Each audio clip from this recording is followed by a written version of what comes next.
اعوذ باللہ من الشیطان الرجیم بسم اللہ الرحمن الرحیم الحمد للہ رب العالمین الصلاة والسلام علی اشرف الانبیاء والمرسلین وعلی اہل بیتہ الطیبین الطاہرین اما بعد السلام علیکم ورحمۃ اللہ۔ سورہ حجرات کی تفسیر اور اس کے پیغامات کے متعلق آج کا ہمارا درس ہے۔ آج ہم سورہ حجرات کی آیت نمبر 11 اور 12 کے متعلق کچھ پیغامات سمجھنے کی کوشش کریں گے۔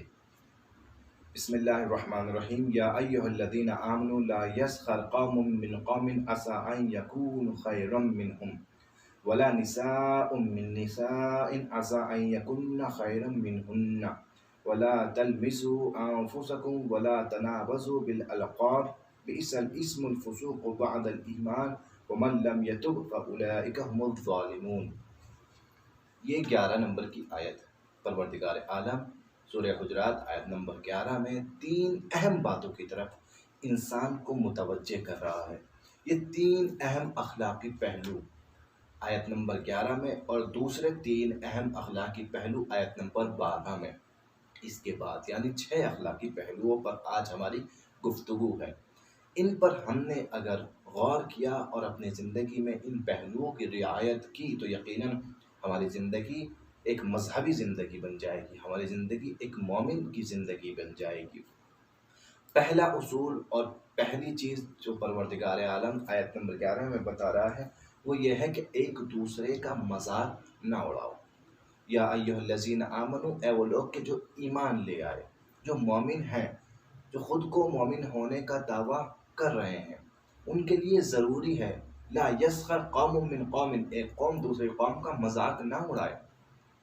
یقیناً مذاق اڑانا ایک بہت ہی بڑی بد اخلاقی ہے۔ جب انسان دوسرے انسان کا مذاق اڑاتا ہے تو نسبتاً وہ انسان دوسرے انسان کے لیے بد اخلاق ہوتا ہے۔ لہذا جس کا مذاق اڑایا جا رہا ہے اس کے دل میں پھر اس کے لیے کبھی عزت نہیں آتی۔ لہذا اس چیز کی رعایت آج معاشرے میں بہت زیادہ ضرورت ہے کہ ہم کسی کا بے موقع کسی کا مذاق نہ اڑائیں، کسی کو مذاق کا شکار نہ بنائیں۔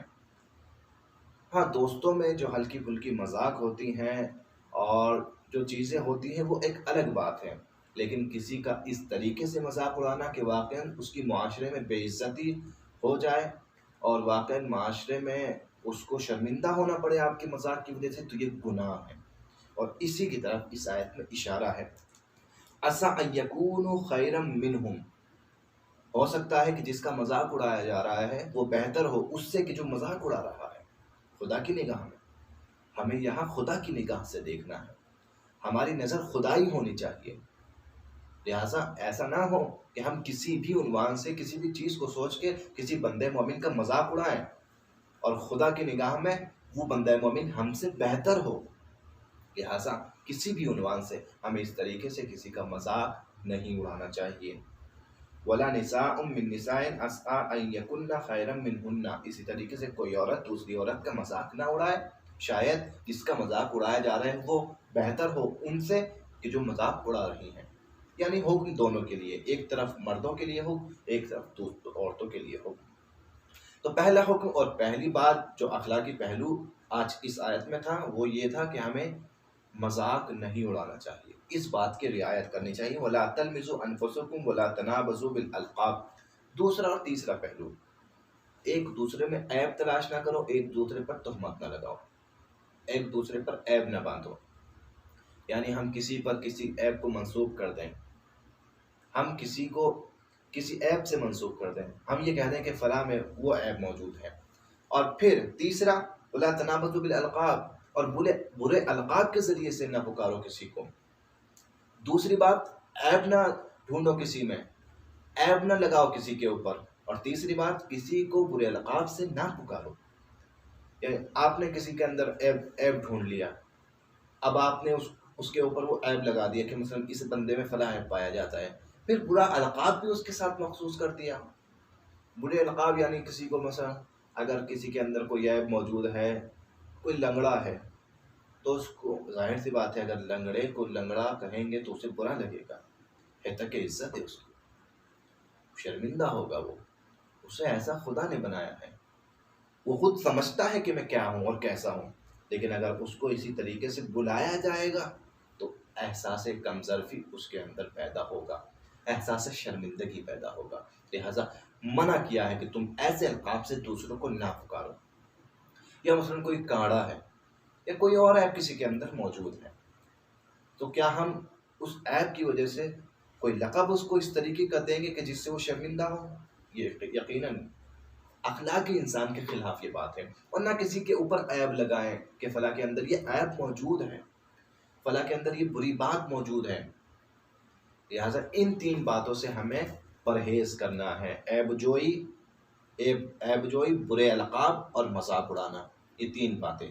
آیت نمبر 11 کا پیغام ہے بئس الاسم الفسوق بعد الایمان۔ بئس الاسم الفسوق بعد الایمان، کیا درست ہے کہ ایمان لانے کے بعد کسی کو برے القاب سے پکارا جائے، فاسق القاب سے پکارا جائے؟ وَمَن لَمْ يَتُبْ فَأُولَٰئِكَ هُمُ الظَّالِمُونَ، اگر کسی نے یہ کام کر کے توبہ نہیں کی تو وہ ظالم ہے۔ یقیناً اگر کوئی ان تین میں سے کسی ایک کام کا مرتکب ہوا ہے، کسی کا مذاق اڑایا ہے، کسی پر عیب لگایا ہے، یا پھر کسی کو برے القاب سے پکارا ہے، تو توبہ کرے، ورنہ اس کا شمار ظالمین میں ہوگا۔ یقیناً یہ تین اہم باتیں آیت نمبر 11 میں موجود تھیں۔ آیت نمبر 12 میں اگر ہم آگے سفر اپنا طے کریں، یا ایھا الذین آمنوا اجتنبوا کثیرا من الظن، چوتھی بات اور اس آیت کی پہلی بات، اے ایمان والو اجتنبوا، دوری اختیار کرو، کثیرا من الظن، بہت سے گمانوں سے دوری اختیار کرو۔ گمان یعنی تصورات، تھنکنگ۔ ان بعض الظن اثم، کیونکہ بہت سے جو گمان اور بہت سے جو تصورات ہیں وہ گناہ بن جاتے ہیں، گناہ ہیں۔ یہاں پروردگار عالم اشارہ کر رہا ہے سوء ظن کی طرف، بدگمانی کی طرف، کہ انسان کسی کے بارے میں بدگمانی نہ کرے، ہمیشہ حسن ظن رکھے دوسروں کے بارے میں۔ فلاں نے آج مجھے سلام کر دیا، اچھا یقیناً آج کوئی اس کو مجھ سے کام ہوگا۔ ارے آج فلاں میرے گھر آ رہا ہے، یقیناً کسی لالچ میں آ رہا ہوگا۔ فلاں نے نماز پڑھ لی، ڈر کے پڑھی ہوگی، یا فلاں چیز سے، یعنی ہم پورے دن نہ جانے کتنے گمان اپنی طرف سے بناتے ہیں لوگوں کے بارے میں۔ کیا یہ صحیح ہے کہ کسی انسان کے، کسی ذات کے، کسی شخص کے بارے میں ہم اپنے ذہن میں کچھ گمان پیدا کریں؟ ہم اس کے اندر جھانک نہیں سکتے، ہم اس کے حالات کو سمجھ نہیں سکتے، تو کیوں اپنا ذہن دوڑاتے ہیں؟ تو کیوں اپنے ذہن کو پریشان کرتے ہیں اور زبردستی کا ایک تصور اپنے ذہن میں پیش کرتے ہیں؟ یا مثلاً کسی کو تصور ہے اس فلاں بھائی مجھ سے جلتا ہے، مجھ سے چڑھتا ہے، مجھ سے حسد کرتا ہے، کیوں؟ یعنی انسان اس طریقے سے گمان نہ کرے۔ یہ گمان گناہ ہے، کیوں؟ کیونکہ گناہ کی طرف لے جاتے ہیں یہ گمان۔ جب انسان دوسروں کے بارے میں بدگمان ہونے لگ جاتا ہے تو یقیناً انسان گناہوں کی طرف کھنچتا چلا جاتا ہے۔ جب بدگمان ہوتا ہے کسی کے بارے میں تو اس کی عزت نہیں کرتا، اس کا احترام نہیں کرتا، اس سے میل جول نہیں رکھتا، کیوں؟ کیونکہ بدگمان ہے اس کے بارے میں۔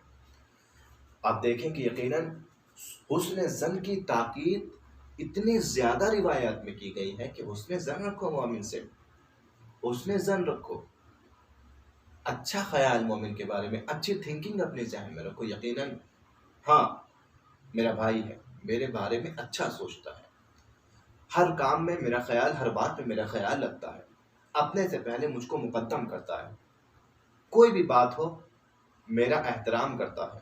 میں ہر کسی کے بارے میں اپنی طرف سے اچھی تھنکنگ رکھوں۔ سب سے پہلی بات، اگر ہماری تھنکنگ، ہمارے تصورات، ہمارے گمانوں کی اصلاح ہو جائے تو آگے کے سارے امور کی اصلاح ہو جائے گی، لیکن اگر یہاں ہماری اصلاح نہیں ہو پائی تو ہمارے اعمالوں کی اصلاح نہیں ہو پائے گی۔ یہ بات حتمی ہے، لہٰذا سب سے پہلے حکم دیا گیا ہے کہ یہاں کی اصلاح کرو، ذہن کی اصلاح کرو، اس میں گمان نہ آنے دو، برے گمان نہ آنے دو۔ اور اگر کوئی برا گمان ذہن میں آئے تو بدلو اس گمان کو اور تبدیل کرو اچھے گمان میں۔ شیطان کو موقع نہ دو بالکل بھی کہ وہ تمہیں اور تمہاری بدگمانی کو تصور کو تمہارے تصدیق میں لے آئے، یعنی وہ بدگمانی انسان اس حد تک کرے کہ اس کے ذریعے سے واقعاً کوئی گناہ انجام دے دے۔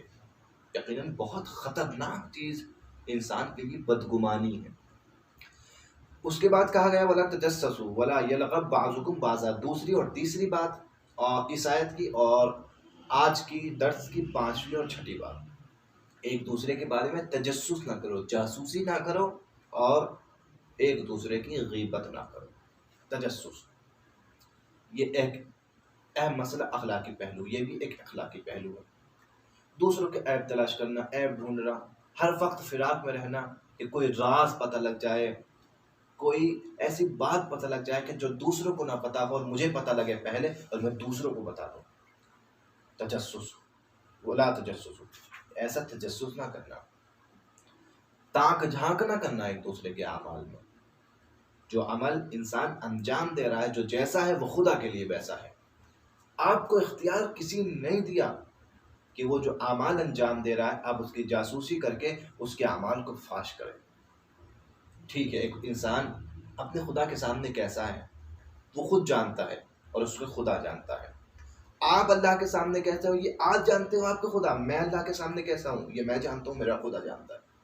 لیکن اگر کوئی بندہ مومن کسی دوسرے کی جاسوسی کرے اور کوئی راز پتہ لگ جائے، کوئی بات پتہ لگ جائے، پھر اس کو نشر کر دے، لہٰذا یہ بھی ایک انسان کے احترام اور انسان کی عزت میں اس سے فرق آتا ہے۔ لہٰذا یہاں بھی منع کیا ہے کہ جاسوسی ایک دوسرے کی نہ کرنا، غیبت نہ کرنا۔ آخری بات یہاں پر غیبت کی ہوئی ہے، اور غیبت ہم سب کو پتہ ہے کہ کتنا برا عمل ہے۔ خود آیت میں غیبت کی تشریح کی گئی ہے، باقی ساری چیزوں کو اشارتاً کہا ہے، مگر غیبت، جب غیبت کا لفظ استعمال ہوا، غیبت سے منع کیا تو باقاعدہ غیبت کا اثر بھی بتایا۔ ایحب احدکم ان یاکل لحم اخیہ میتا، کیا تم میں سے کوئی پسند کرے گا کہ اپنے مردہ بھائی کا گوشت کھائے؟ یعنی ایسی تعبیر قرآن مجید میں بہت کم ملتی ہیں۔ گناہ کی تعبیر قرآن بتا رہا ہے کہ یہ گناہ کرنا بالکل ایسا ہے کہ جیسا آپ نے اپنے مردہ بھائی کا گوشت کھایا ہو۔ فَكَرِهْتُمُوهُ، تو اس سے کراہت کرو، اس سے بچو۔ یعنی غیبت اتنا برا عمل ہے۔ غیبت کے بارے میں کہا گیا ہے کہ غیبت جو ہے انسان کی نیکیوں کو ایسے کھا جاتا ہے، امام کی حدیث کہ جیسے آگ لکڑی کو کھا جاتی ہے۔ دوسری حدیث میں اشارہ ہوا ہے کہ غیبت منافق کی پہچان ہے، یعنی اگر آپ کو پہچاننا ہے منافق کون ہے تو یہ دیکھ لو کہ غیبت کرتا ہے تو منافق ہے۔ تیسری چیز جو سب سے زیادہ خطرناک، الغیبت اشد من الزنا، غیبت زنا سے زیادہ گناہ ہے، زنا سے بڑا گناہ ہے، زنا سے زیادہ خطرناک گناہ ہے غیبت کرنا دوسرے مومن کی، کسی دوسرے مومن کے سامنے برائی کرنا، یہ گناہ زنا سے زیادہ ہے۔ خدا ہمیں ان باتوں سے دور رکھے۔ یقیناً ہمیں دعا کرنی چاہیے، رمضان کا مبارک مہینہ ہے۔ آج یہ 6 پہلو، اخلاقی پہلو جن پر ہم نے بات کی، کسی کا مذاق نہ اڑاؤ، کسی پر عیب نہ لگاؤ، کسی کو برے القاب سے نہ پکارو، کسی کے بارے میں بدگمانی نہ کرو، کسی کے بارے میں تجسس نہ کرو اور غیبت نہ کرو۔ یقیناً انسان غیبت سے لمحہ لمحہ بچے۔ یہ ایک ایسا عمل ہے کہ جو سوئی سے بھی زیادہ باریک آج ہمارے معاشرے میں ہو گیا ہے، اور ہم بہت سے موقعوں پر انجام دیتے ہیں اور ہمیں پتہ نہیں لگتا، ہم احساس نہیں کرتے۔ یعنی ایسا عام ہو گیا ہے گناہ کہ اب لوگ اسے گناہ بھی نہیں سمجھتے، گناہ بھی نہیں سمجھتے۔ امام خمینی کے بارے میں مشہور تھا، امام خمینی کے استاد تھے، جب بھی ان کے سامنے کسی کی غیبت کی جاتی تھی وہ ہلکا سا پیچھے ہٹتے تھے، دیوار سے ٹیک لگا کے آنکھوں کو بند کر لیا کرتے تھے کہ گویا کہ اس محفل میں میں موجود نہیں ہوں۔ لیکن امام خمینی ان کے شاگرد تھے، کیونکہ خمینی شاگرد انقلابی تھے، انقلاب ظاہر سی بات ہے ان کی ذات میں موجود تھا۔ خمینی صاحب کے بارے میں کہا جاتا ہے ان کے سامنے جب بھی کسی کی برائی یا کسی غیر کی بات کی جاتی تھی فوراً ڈانٹ دیا کرتے تھے، روک دیا کرتے تھے، یا اس محفل کو ترک کر دیا کرتے تھے۔ انسان میں، مومن میں اتنی تو جرأت ہو کہ کسی کی برائی اپنے سامنے نہ سن سکے۔ اگر آپ میں اتنی جرأت ہے تو آپ مومن ہیں۔ کیوں؟ کیونکہ غیبت وہ ہے کہ جو کرنا بھی گناہ ہے اور سننا بھی گناہ ہے۔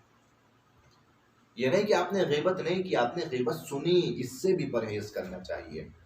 واتقوا تقوی اختیار کرو، ان اللہ التواب الرحیم، کیونکہ بے شک پروردگار تواب ہے اور رحم کرنے والا ہے۔ بہت اہم پیغامات آج ان دو آیتوں میں موجود ہیں۔ دعا کرتے ہیں کہ پروردگار عالم ہمیں ان سب چیزوں پر، ان سب باتوں پر عمل کرنے کی توفیق عطا کرے، اور پروردگار ہماری توبہ کو قبول کر، اور پروردگار عالم تیری بارگاہ میں یہ بھی دعا ہے کہ ہم ایسے بن جائیں کہ جیسا تو ہمیں دیکھنا چاہتا ہے۔ والسلام علیکم ورحمۃ اللہ وبرکاتہ۔